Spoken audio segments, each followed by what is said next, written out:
feel like we need a little more Jesus. So Kevin has invited this man. I'm meeting him for the first time, senior pastor of Trinity United Church of Christ in Chicago, third Chi-town. generation warrior, civil rights and human rights. And when we're talking about this man knows his daddy was one as well out there, warrior. Let me welcome the Right Reverend Dr. Otis Moss the third. Hi.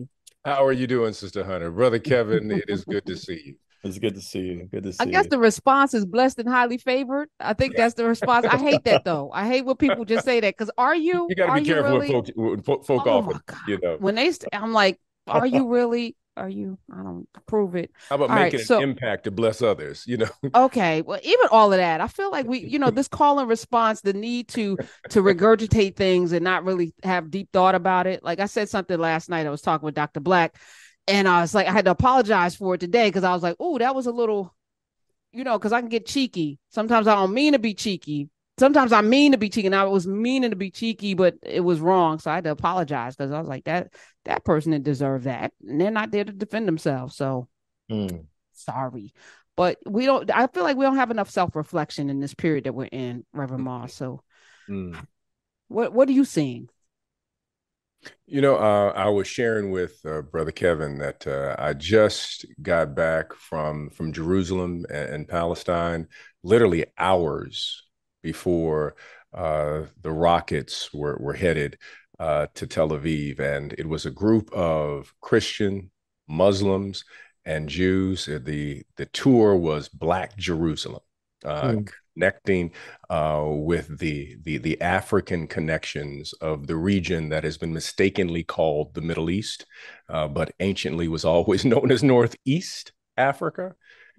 And we are missing the stories of the depth of suffering, the challenges that people are experiencing who are in the West Bank and the Gaza Strip and in Israel. And we're missing these young voices that had built a coalition about how can we shift the narrative and build either a two-state solution or a one-state solution that is democratic and inclusive of everybody. That has been lost in the conversation. Dr. Moss, you put out a book in 2022 called Dancing in the Darkness. Dancing in the Darkness, Spiritual Lessons for Thriving in Turbulent Times. Could you have imagined when you put this book out about a year ago, we'd have this level of turbulence? It's interesting that you would say that, because I think as a person of African descent, if you are Black, that you have always at some point had to deal with the currents that have been created either by white supremacy or just the mere fact of your existence. I could have never thought that the region that people mistakenly call the Middle East would have exploded. Could never have thought about what is happening in Haiti. Could have never thought about the challenges that are happening in Ethiopia and the experiences that we are witnessing in Chicago, East St. Louis, Philadelphia, and Chicago, where no one wants to raise questions about the pain, the poverty, and how do we create policy that makes a shift in terms of what we're witnessing. I feel like we're scratching the surface. And Kevin, let me first of all thank you for the introduction, because this is a larger conversation. We need to have conversations, not sound bites. We need to talk with one another, not at one another. And this is the journey, and it requires some patience, and it requires a little bit of self reflection. And so I'm so grateful for this conversation today. It's two more. So it was two hostages that were freed, American hostages, Judith and Natalie, who were freed by Hamas. They were from Evanston, Illinois. They were visiting their family in southern Israel when they were seized and taken. Two more hostages have been released today, according to confirmed by CNN. This is in the Times of Israel. I'm looking at hostages Nurit Cooper and Yocheved Lifshitz were released today. So hostages are now being released, but the conflict is just getting started. As a pastor, biblically, as we talk about revelations and end times prophecies and things, do you engage in any of this, Reverend Otis? And when you say in terms of biblically, I would say in terms of civically, theologically, and in terms of empathy, and recognize there are a lot of people who are out here speaking nonsense and just really need to just close their mouths. instead of trying to make these extrapolations in terms of ancient Israel and today, and then making claims about what is going to happen as if they know. This is what we do know, that we see hundreds upon thousands of children who are in deep need. And there needs to be a heart that is broken for those children. There's a humanitarian crisis that is happening. There needs to be a conversation around ceasefire and how do we create a two-state solution. And we need to allow the young people, Palestinian and Israelis, who were having these conversations. They do not get in the headlines, but they were raising conversations about how do we create a new pathway. That is the conversation I would love to see, to bring the young activists who want to build a future that is not yet, but they want to imagine as if it's already in existence right now. Something stuck out to me, Pastor Moss. You mentioned that you went with a delegation of folks who were Christian, Jewish, and Muslim. I did Tavis Smalley's show earlier today, and I mentioned to him, Karen and Dr. Moss, that there's an article in NPR from a Jewish brother who's a Jewish studies scholar at UCLA who was attacked for trying to see all sides. There's a CNN.com piece by an Arab American brother who's also a scholar who's trying to see all sides. They both have been victims of death threats. You're a sellout, just going off on folks. What is your perspective on even the inability for folks to have conversations right now about all of this? That's part of the problem in terms of, especially from the American perspective, that we have what I call the sin of certainty. That we function as if we are we have the absolute truth. And that's why I believe that these young activists, we went over with a group, the Inner City Muslim Action Network. We had we had a rabbi with us, along with people who were from the Jewish Council of Urban Affairs, who attended with us. And we wanted to see what was happening on the ground. And what was so beautiful about this group is that they already had a heart that was connected to people. They had relationships with people, not narratives, not tropes, not stereotypes. They wanted to honestly raise questions about how do we build relationships.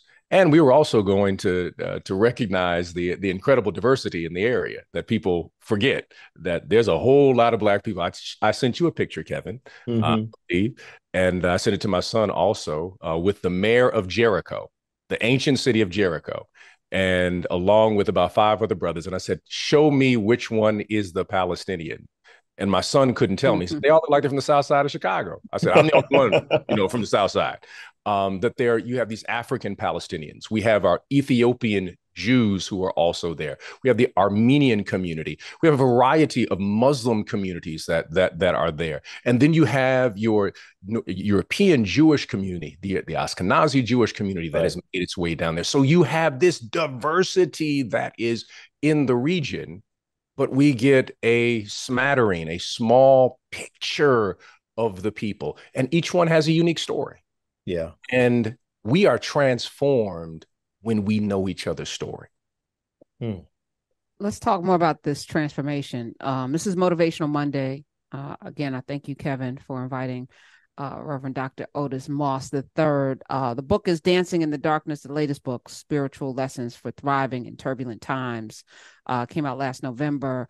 We're going to talk about those of you who are part of the Trinity United Church of Christ in Chicago. Y'all feel free to call up. I would love for you to give some love. But I also want to spend time with this question of humanity. How do we awaken it when we have stunted it for so long? I feel like, to Kevin's point, having a president that was talked nasty to people didn't make him tough. It made him really rude and inhumane in so many ways. But that became the model. That became the thing that we want. That's what it looks like to be a tough man. And there's so many conflicts. You just got off of a plane and then the whole region is in turmoil just that quickly, right in the twinkling of an eye. How do we move through this to have these conversations? And I also want to bring in Dave Chappelle, who this weekend, got into a little bit of a, back and forth with audience members because he's going to talk about it. Mm. Who gets to talk about this? How do we have these conversations? Will you stick around? Will you stick around? Sure. You were sharing something off mic. But hopefully you can bring it on mic, Pastor Otis Moss the third, about your experience in having your mind decolonized in real time. Oh, yes. We were in Jericho, and here we Where the are. walls come tumbling down? Because those of us who read the The walls Bible, had we already know. come tumbling down. Okay. Yeah, that Jericho, the ancient city of Jericho. Here we are. We're in this restaurant. This whole crew of us, many of us from Chicago. It's mostly a black pilgrimage of people. That about 80% of us, 85% of us are of African descent. And in comes the mayor of Jericho with 20 brothers deep. And when I say they're brothers, I mean they are brothers. And I have to admit, the sisters are like, "Oh Lord," when all the brothers came in. But here, I took a picture. I sent it to Kevin, sent it to my son. I said, "Tell me which one is Palestinian and which one is from the South Side of Chicago." My son is like, "I don't know. They all look like they're from the South Side of Chicago." I said, "I'm the only one from Chicago in the photo." Wow. And here we have these brothers who are of African descent, and they will tell you, I'm an African Palestinian. I didn't just show up here, a few weeks ago. We've been here for generations. We migrated. Wow. This gentleman migrated from Chad. This gentleman migrated from Libya. This gentleman migrated from Ethiopia. This gentleman. And so their families go back 5, 6, 7, sometimes even 8 generations. And they settled in the area we now know as Jericho. And they are Palestinian. And when you say Palestinian, people should know that you're not just talking about someone who's Muslim. You could be talking someone who's Christian. You could be talking about someone who is Jewish. That's right. You're talking about people who've just been in that particular region for a particular amount of time. And that was just mind blowing. And I need an emoji just to go up right now and just like, is it decolonized my imagination? And we, as people of African descent in America, we may read some wonderful African-centered literature, but until the image is connected with the literature, our minds stay colonized. Wow. And I had the opportunity for the image and the literature to finally become congruent, and my mind was decolonized. So when I think of Jericho, I will not ever think of Charlton Heston. I will always think of the mayor of Jericho, who looks like he's from the South Side of Chicago. Wow. And you said earlier, this whole place that we call the Middle East is Africa all Correct. Day long. It's Africa. Yeah. And that's another thing I was telling my class, I brought the map up and I was like, Africa is like 3 to 5 times larger than any map the cartographers said. It's larger. Right. Why? So I asked them this question: Why would they diminish something that they know is larger? Why would they do that? China, India, United States, all can fit inside Russia. All of Europe can fit inside of Africa in terms of landmass. Right. Why would they diminish that? And I'm pushing something called the global majority, because until we can see ourselves everywhere in others, right? Like it makes it so easy to tell somebody to go back to where they came from. Even as you're mentioning these folk in Palestine, in the Palestinian region, you get the sense that there are people who believe that they don't belong there. The way people tell Black people to go back to Africa, 5, 6 generations here as well. It's like where am I going? Like we built this, right? We built this. We were so until we figure out that we are all worthy to be somewhere. Like, how do we get that message into our minds and souls? I think that the greatest damage that white supremacy, the colonization has done damage to the imagination. It's done damage to our imagination, and it's done damage to people who think that they're white. Their damage to their imagination, and both of us. For example, we keep using the term Middle East. And it was a British cartographer it was 1917, I believe, that was designing a map as the person is going to Japan. And it says the middle stop before you get to Japan is Jerusalem. So therefore, it's the Middle East. The Ottoman Empire had framed this as Northeast Africa. And here's the interesting thing. The entire Berlin Conference carves up Africa and then tells us this is Africa, but the ancient world didn't function that way. You know, there was no Suez Canal to say, this is Africa, this isn't. I mean, that would be like me being in Chicago and the Chicago River and saying this side of the Chicago River is Chicago, the other side is Wisconsin. No, it's not. You're in downtown Chicago, and there's a river right here. It does not separate the city. And so it's important that we know history, and it's important that we retell stories, the ancient stories, and be able to package them for children so that they understand. And it does damage, again, to Black people, and it does damage to people who call themselves white. And I use that term, call themselves, because white people are only white in America when Black people are in the room. When we leave the room, they get to be ethnic again. And when they leave the United States, they never say, welcome, white person, when they come to Europe. They then begin to say, oh, you're from America. What's your last name? Oh, you're Scottish. Oh, that's your ethnicity.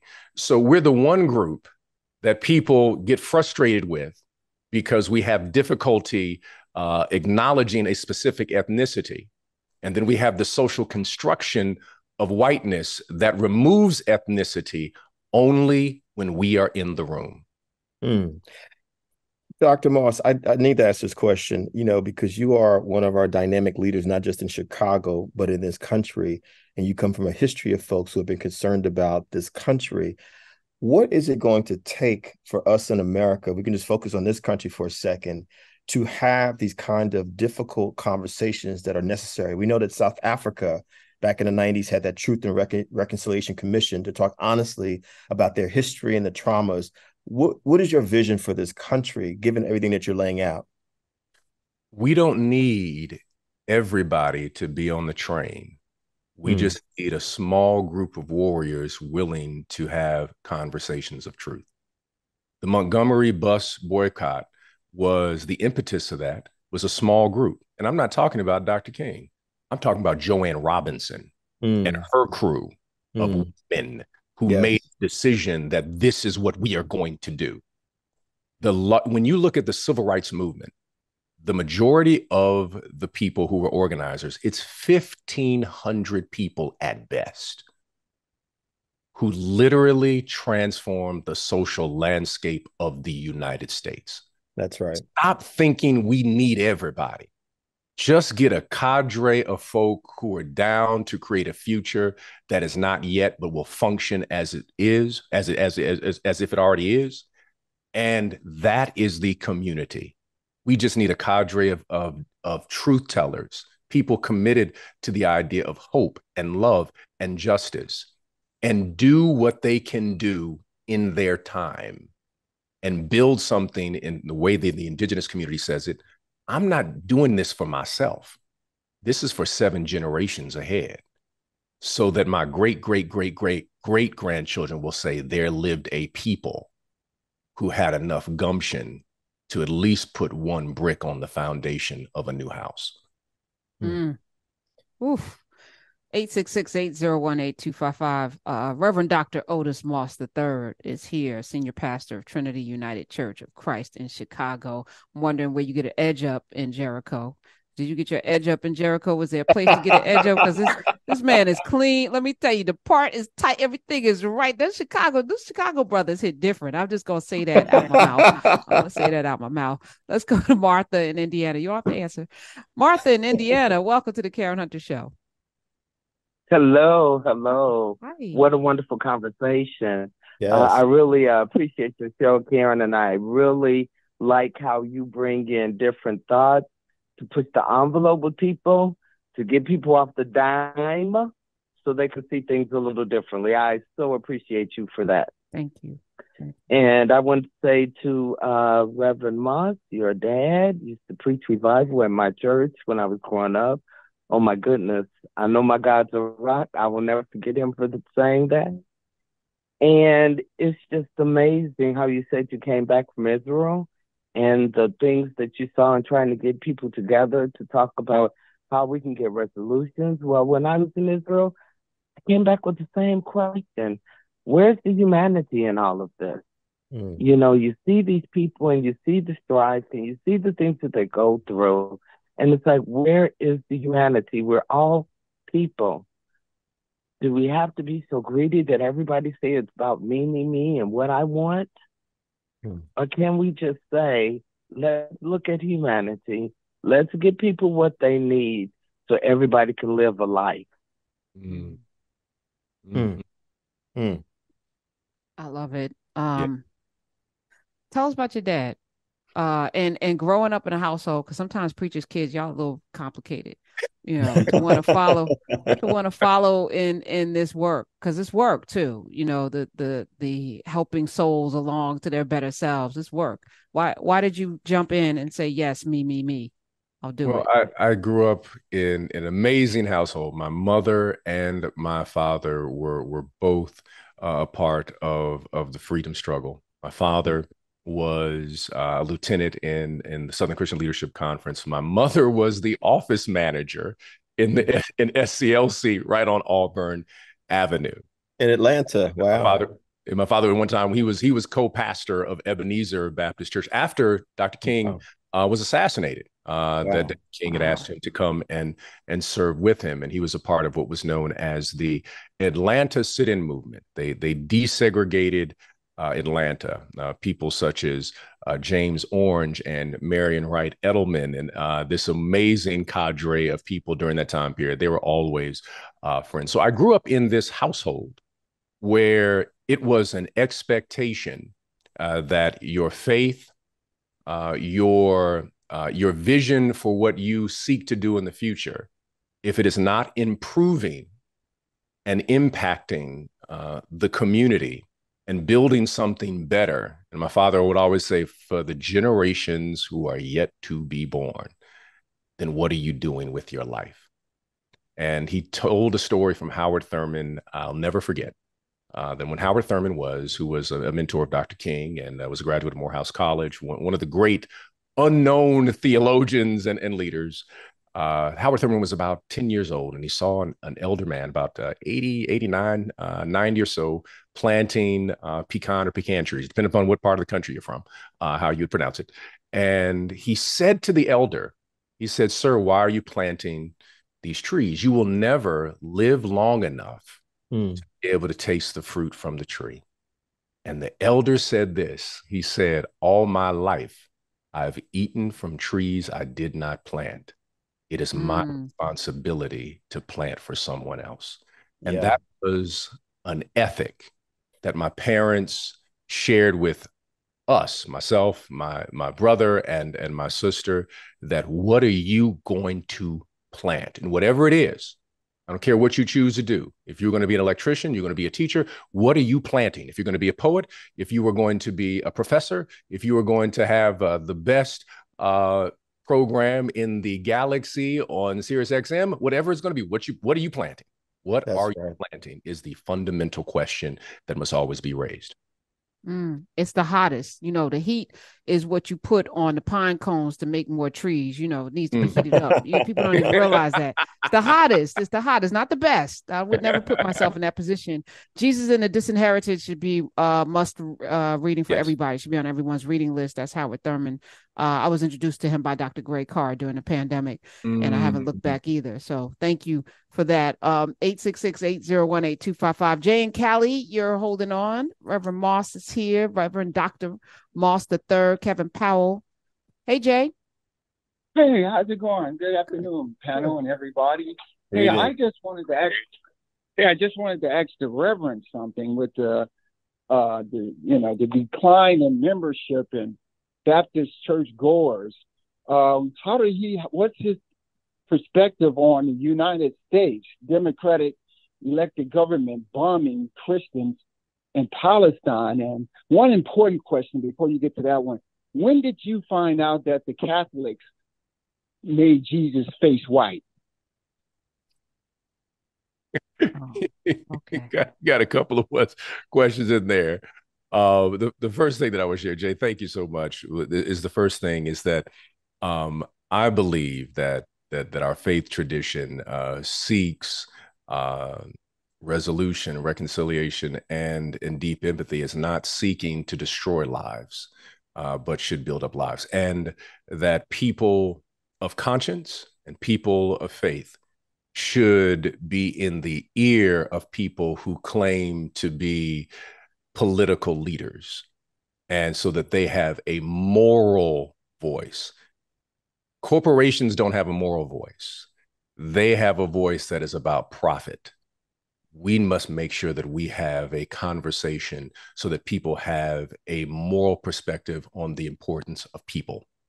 And the prophetic wing of the Black church has always done that. Whether you're talking about Ida B. Wells, who was this prophetic and moral voice, Marion Wright Stewart, prophetic and moral voice, or you're talking about that incredible woman by the name of Mary McLeod Bethune. I love Mary McLeod Bethune. She just basks.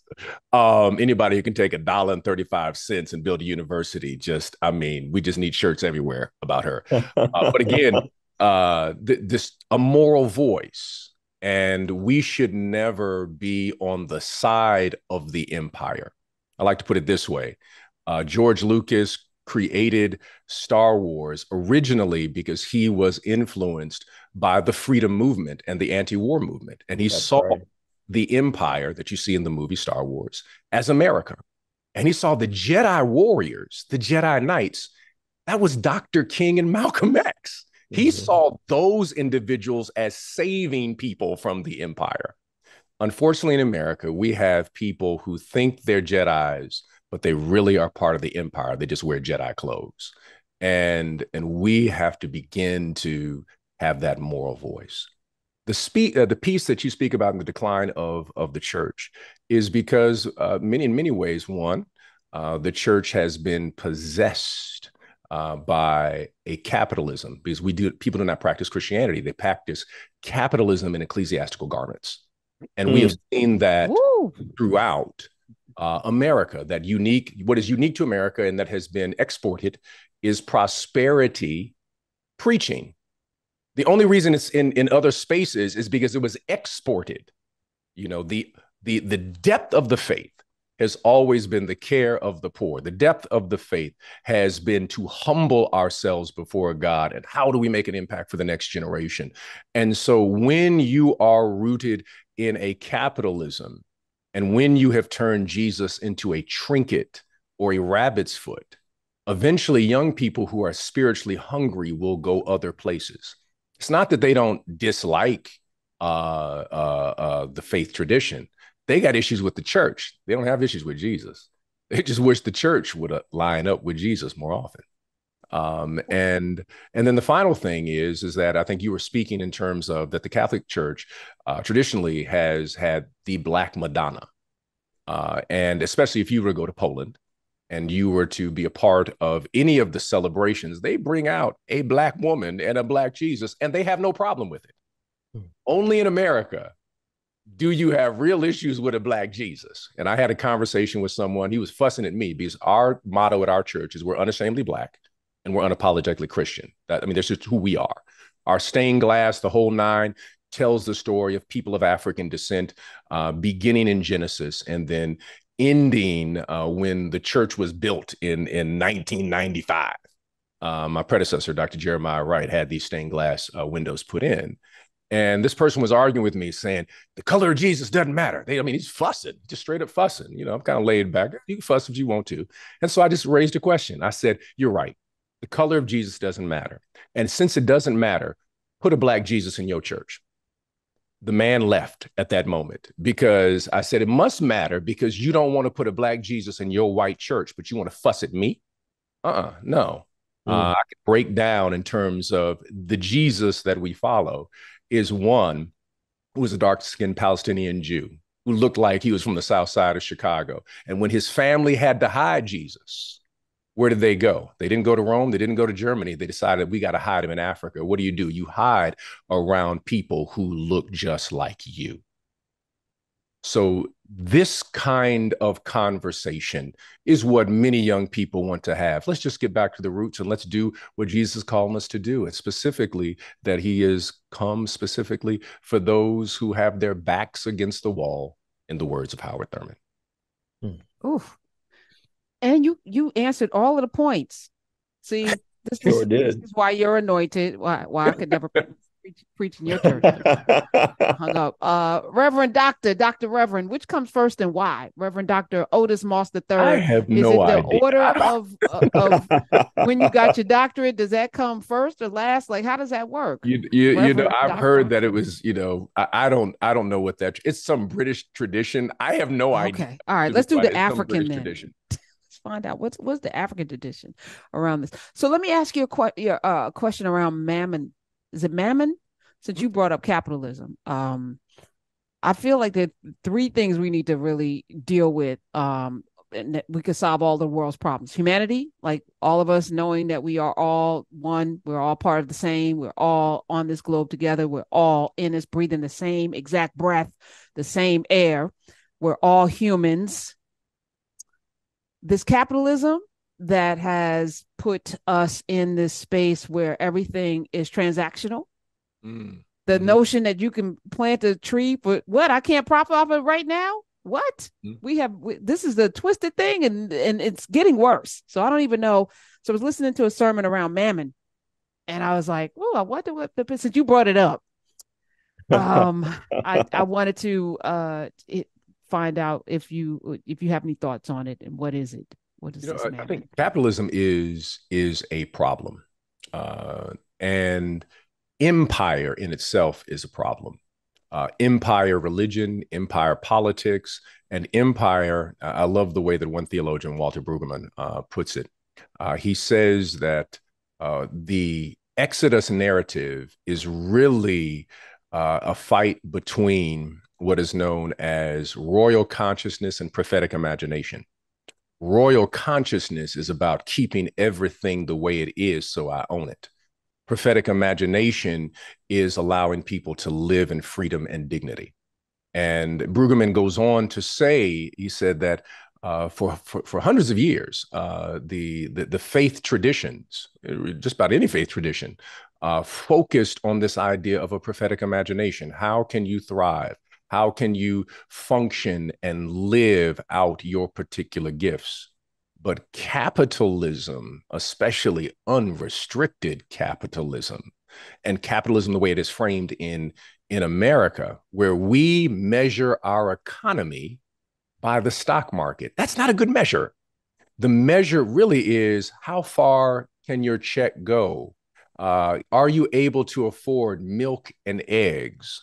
Not just unemployment figures or employment figures, because if in fact we've got full employment, but they're living at a minimum wage where they cannot even afford a home, that's not an economy that's functioning well. And so we have to have a different framework. And that is why a mixed economy, an economy when you're supposed to have a collectively taking our taxes and our money so that there are certain things that we don't have to go to the market for, like healthcare. Everybody should have health care, period. I love what Mandela said. Before he passed away, the ANC was saying that we have a particular set of rights as the African National Congress, that you have a right to education as a right. You have a right to housing, and you have a right to a livable wage.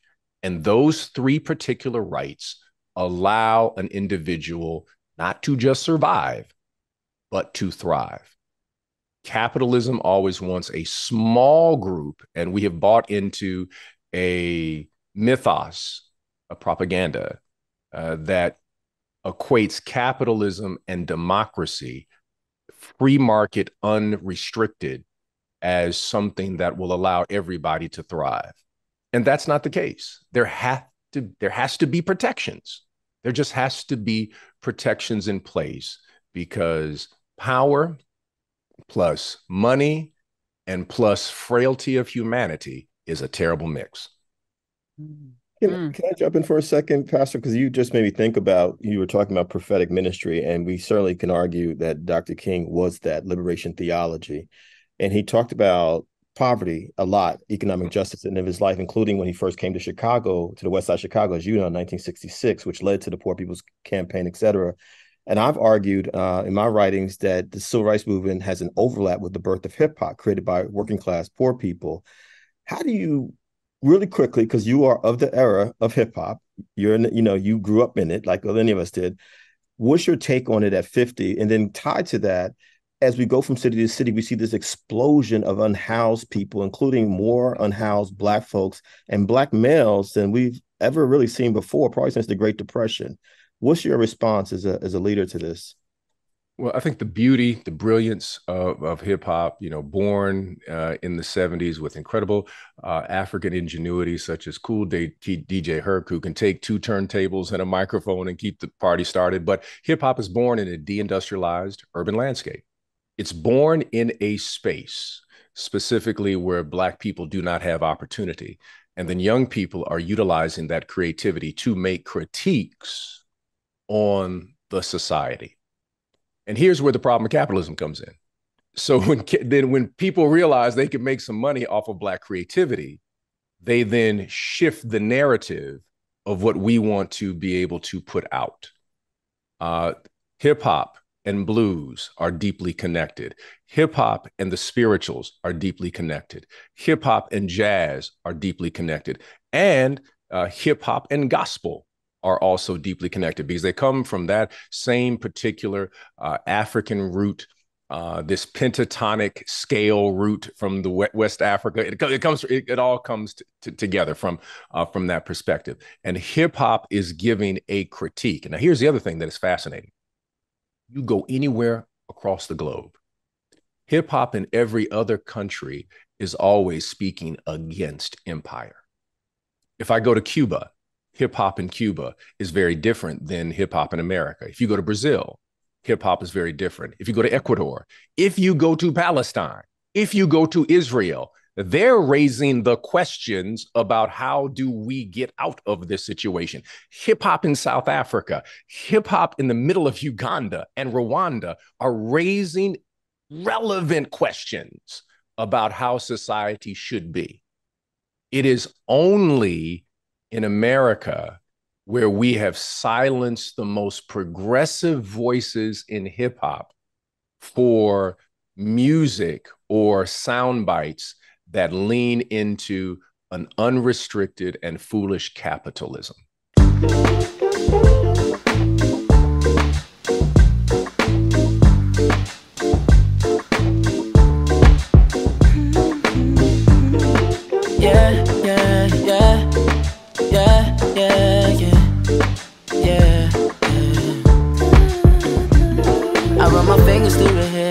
And she smiles and says that she loves me.